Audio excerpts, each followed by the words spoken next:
Tez kunda Winchesterlarning birinchi mavsumining 3-qismida siz hech kimga o'xshamagan ajoyib hikoyani ko'rasiz. Final qismi. Mavsumning so'nggi qismlari tez kelganidan hayron bo'lganlar uchun biz buni to'liq tushunamiz. Axir Sev o'z rejimini o'zgartirish jarayonida birinchi yil ko'rsatuvlariga 13 qismdan ko'p berishmagan. Buni Winchesterlar serialining bekor qilinishining aniq belgisi deb o'ylamang. Biz muxlislarning xavotirini tushunamiz albatta. Jon va Meri hikoyasining yakuni super kuchlar tufayli ma'lum, lekin unga qadar ko'proq ma'lumot xohlaysiz. Winchesterlar serialining birinchi mavsumi 13-qismning to'liq mazmuni kelajak haqida qo'shimcha ma'lumot berib o'tadi. Mavsum finali.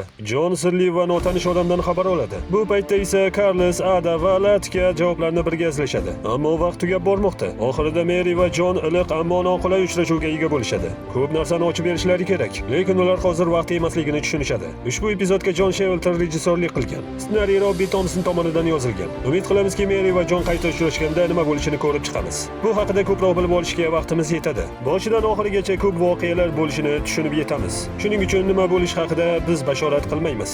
Ushbu serialni biz bilan New Dub TV bilan kuzatishda davom eting. Serialning qiziq voqealari hali oldinda.